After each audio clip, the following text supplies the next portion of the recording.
Hello everybody, Flamin' Shark back with another video, and today we're going to be reacting to what was supposed to be a December movie reaction. Probably going to get this up really soon, but it is a Netflix film, so I might actually be able to get it up straight to the channel, so I might delay it a little bit to make sure it can go up on the channel, because that's just easier for everyone. It's already so late anyways. But we do have Over the Moon.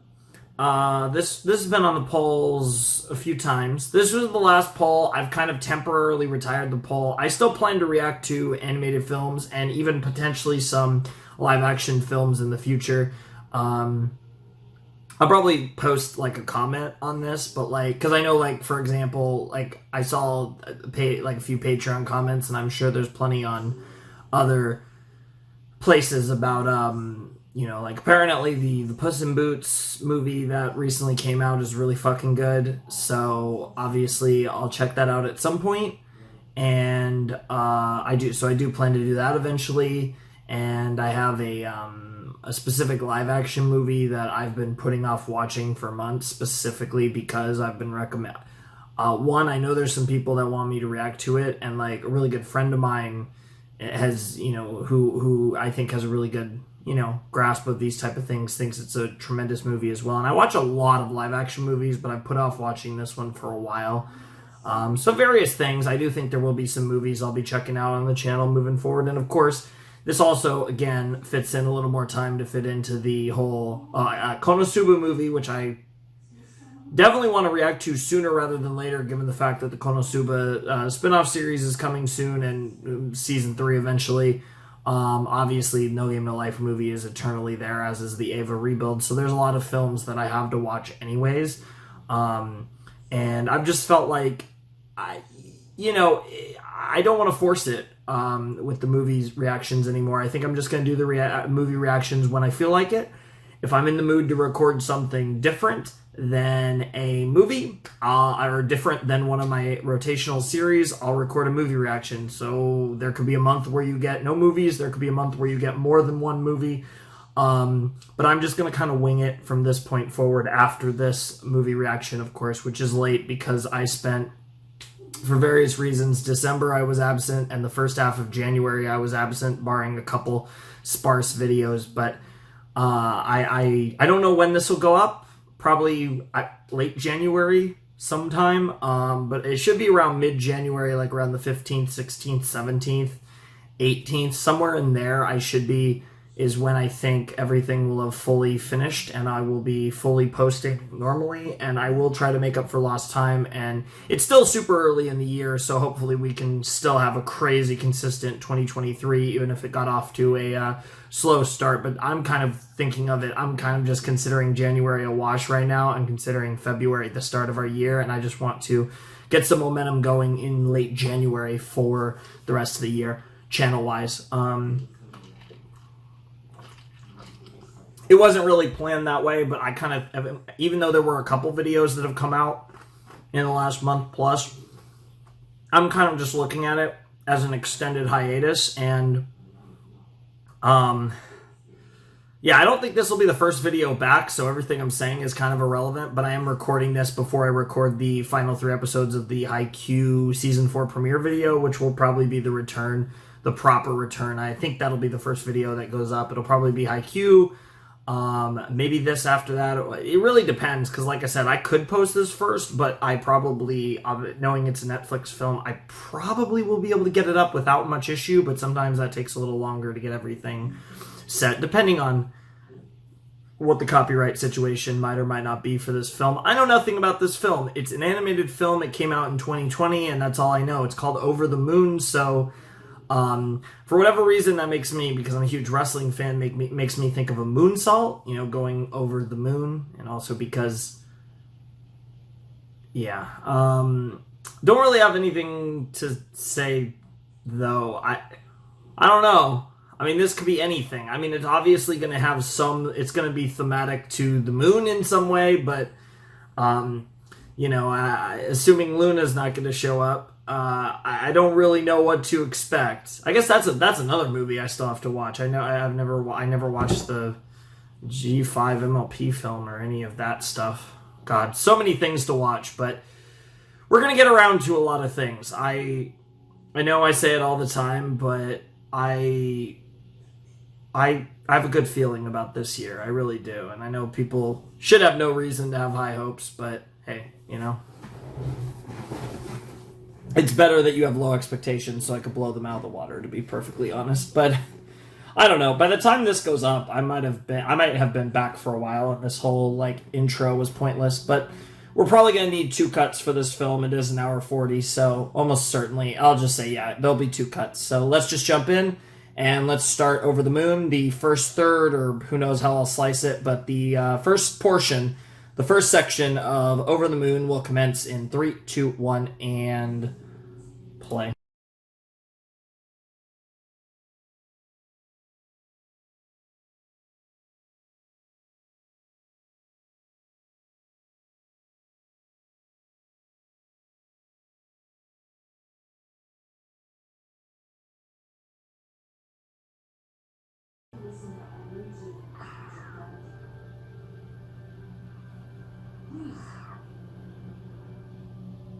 Oh, wow.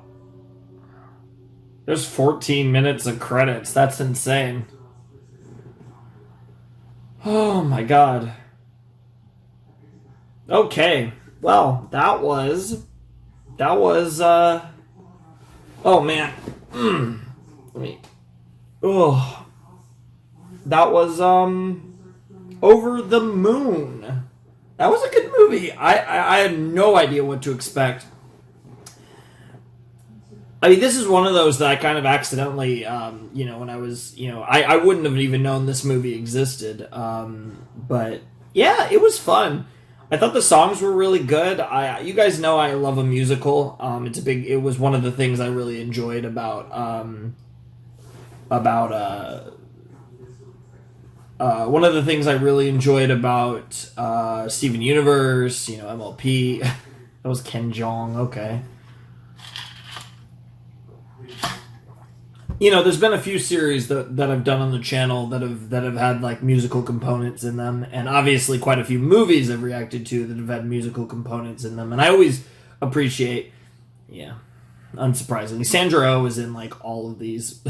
She's in like every like Hollywood like production that uses like predominantly like Asian actors and actresses. It's crazy. Um, but yeah, this was a really cool film. Like I said, there's been a big movement, obviously for diversity in film and television and stuff, and with animated films, there's been a lot of, I feel like, emphasis on like um, movies with like Asian kind of backgrounds, right? Because if you look at, we've had Raya, we've had oh god, I'm gonna forget all of them. We've had Raya, which was obviously an Asian themed one. Turning Red, of course, took place in Canada, but it was an Asian Canadian situation. And you had this movie. There was I can't Kubo. Like, there's been quite a few, and I'm probably forgetting more. Like, there's a bunch that I've reacted to, and I think it's really cool because I find the Chinese and Japanese and like just generally like the Asian kind of cultural themed settings really interesting. I think it's probably one of the coolest, and I think obviously it's cool when we get European stuff. It's cool when we get like South American stuff and all these different parts of the world, African stuff. It's cool to see like whether it's settings or characters that are based in like different cultures from around the world. But I tend to find I tend to just have, for whatever reason, a fondness towards like especially Chinese and Japanese themed stuff, and I really like those roots for the basis for your characters or your story, or sometimes it's a whole situation. Like, obviously this movie was meant to clearly take place in like China or something, and I think that was pretty cool, and like a very traditional kind of village, it seems like, in China. And yeah, I found this movie very, very solid. It wasn't one of my favorite movies. it definitely wasn't like, I think one of like my one of the real standout films I've reacted to on the channel by any stretch, but I thought it was very solid. It was very easy to watch, very enjoyable, and I thought the characters all played their roles well. I thought my favorite character was probably the Moon Goddess, whose name I keep forgetting, because God, I don't want to butcher the names. But I really liked Fei Fei. I think they were probably the two standout characters to me.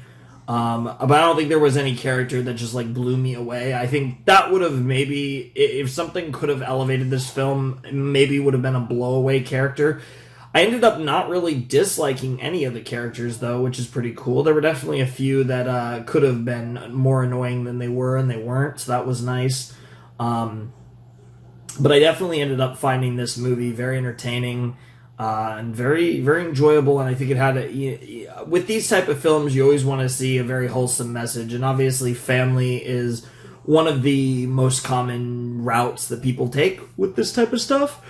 And that was obviously the heavy thematic route, was about love and loss and about, moving on from your loss by accepting all the love that's around you and all that good stuff. And it's really cool.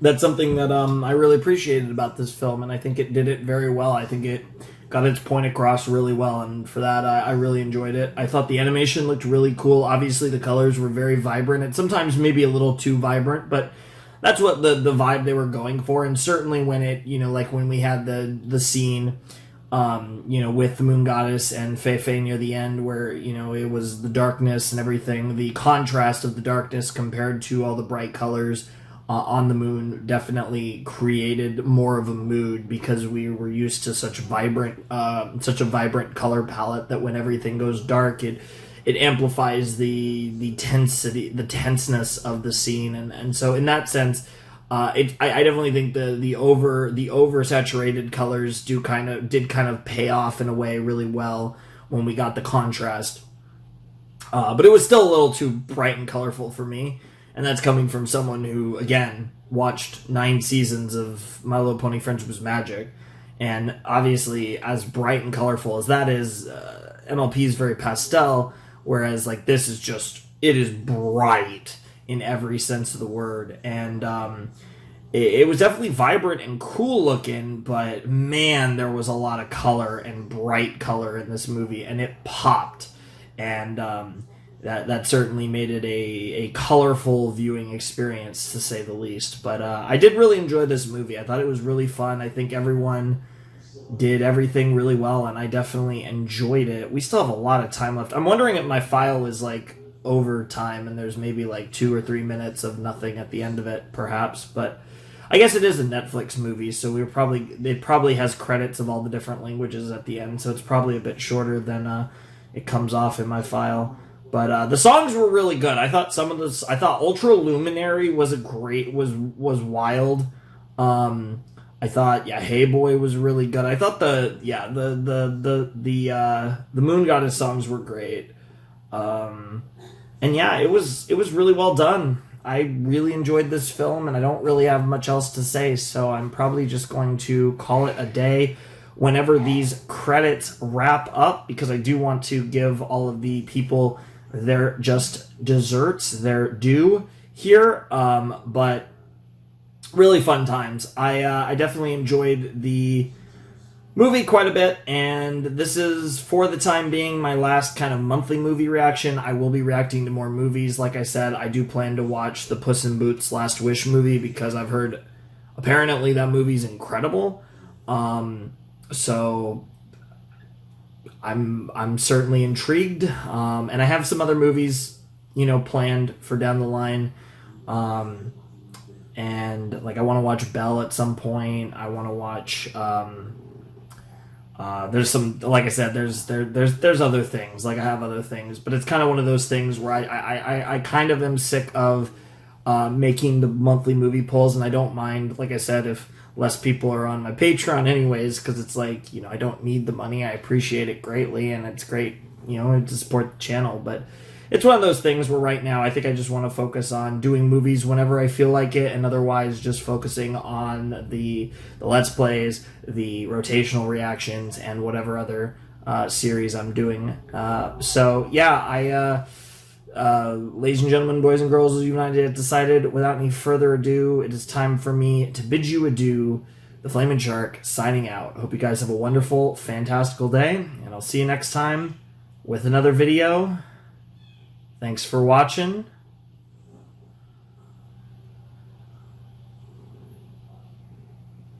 Peace.